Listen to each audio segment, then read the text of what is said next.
Welcome to Good Screenwriting. I'm Trevor Meyer, and today I wanted to answer the question, do you know any tools that can help make your characters more three-dimensional? As a matter of fact, I do.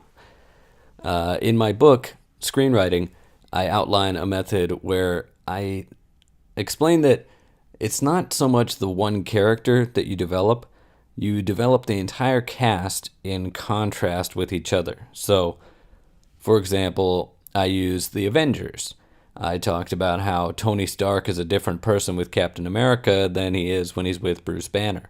Now, I'm going to dive a little bit deeper into that for you now using an example from Star Wars. And it's very simple.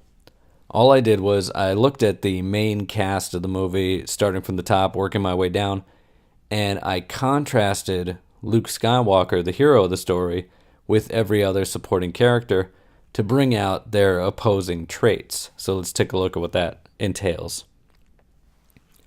All right, so Luke Skywalker is selfless. Han Solo is selfish. Luke Skywalker is younger. Han Solo is older. Luke Skywalker is a farm boy. Han Solo is a smuggler. Luke Skywalker is morally good. Han Solo is morally questionable. Luke Skywalker believes in the Force. Han Solo does not believe in the Force. All right, so if you look at the traits as you see here from comparing him to Han Solo, if you just look at Luke Skywalker's side of the chart, you see that he's a selfless, younger farm boy who's morally good and believes in the Force. Now, that by itself seems like a relatively one-dimensional character. And if these were the only two characters in the movie, they would be very one-dimensional. So, Luke Skywalker seems to be an all-around good guy, which he is, but the reason why we use the entire cast to flesh out each character is because each character will bring out different sides of Luke, as we'll see. Okay, now we're comparing Luke Skywalker to Princess Leia Organa. First off, this is an easy one. Luke is male, Princess Leia is female. Luke is less mature, Princess Leia is more mature. Luke is a farm boy, Leia is a senator. Luke is poor, Leia is rich. Luke is trained in the Force ever so slightly, and Leia, as we know, is not trained in the Force, at least not yet. So, compared to Leia, Luke is male, less mature, a farm boy, poor, and trained in the Force. Now, not very much of that actually overlapped with when we compared him to Han Solo. So, compared to Han Solo, Luke Skywalker is selfless, younger, farm boy, morally good, and believes in the Force. Sounds like an all-around good guy with no negative qualities, mainly because Han Solo has so many negative qualities. But compared to Leia, we see a little bit more of his flaws, or maybe his doubts about himself. He's male, less mature, farm boy, poor, and trained in the Force. So the less mature and poor as compared to more mature and rich, that highlights different aspects of his character just by contrast. Now, if we dig a little deeper here, yes, the main villain of the movie, Grand Moff Tarkin. Now, I hear some of you saying, wait a minute. Tarkin is not the villain of the movie. Darth Vader is the villain of the movie. No, he's not. Saying that Darth Vader is the villain of the original Star Wars is like saying Oddjob is the villain of Goldfinger, all right?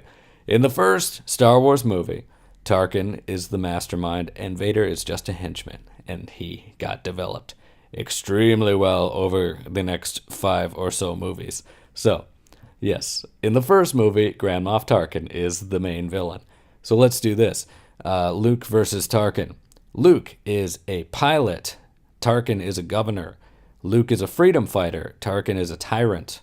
Luke is younger. Tarkin is older. Luke is good. Tarkin is evil. Luke is warm, and Tarkin is cold. So, compared to this governor who's a tyrant and older and evil and cold, Luke is a pilot, he's a freedom fighter, he's younger, he's good, and he's warm. He's a generally good-hearted person, okay? Now, we're seeing some new sides to Luke because of the contrast with the villain here. We didn't say before that he was a pilot. We didn't say that he was a freedom fighter. And we didn't say that he was just a generally warm person, especially compared to how cold Tarkin is. So If we dial it back to comparing to Leia, the fact that he's poor or less mature or a farm boy doesn't come into it at all. The fact that he's, selfless, well, I guess selfless comes in, but the farm boy aspect does not come into play here. This is purely his rebel side that gets compared to Grand Moff Tarkin. And we can go even deeper than that and almost the opposite of this. Luke Skywalker compared to Ben Obi-Wan Kenobi. That's a weird way to say his name, but that's what they call him on IMDb. Ben Obi-Wan Kenobi, and it's probably in the credits too. All right. Luke is younger. Ben is older. Luke is a Jedi apprentice. Ben is a Jedi master. Luke does not believe in himself. Ben believes in Luke. Luke is afraid to get involved. Ben is eager to get involved. Luke is naive. Ben is wise. So, you get to see some new stuff here in Luke again. One, he's a Jedi apprentice as opposed to a Jedi master. He doesn't believe in himself, which we get in that whole thing where he says, I can't get involved. I got work to do here. I can't go to Alderaan. So he's afraid to get involved and he's naive, okay? Compared to Ben, who totally believes in Luke, is eager to get involved and he is very wise. He's a wise old Jedi master. So each of these supporting characters, and that's one of the reasons why they're called supporting characters, brings out different sides to these heroes than we would normally see. So if Luke was all by himself, or if there were only two characters in the movie, it would be pretty flat. There wouldn't be much to see. However, when you compare them to the other supporting characters, and even if you want the other characters to be fleshed out really well, I'm just doing this compared to Luke, you can build the whole web. You can compare Han Solo to all of the other supporting characters. You can compare Leia to all of the other supporting characters, Tarkin, Ben. You can compare them all with each other and find the contrast. I would say to use a Venn diagram where you see what their differences are and what their similarities are. I completely ignore the similarities, though, because it's the differences that cause conflict and contrast between your cast to make each character unique within the film without resorting to archetypes and cliches. Now, Star Wars does use archetypes and, to a certain extent, cliches, but you don't have to. You don't have to make it the farm boy, the princess, the wizard, the villain, the smuggler, I guess pirate or something, the rogue character.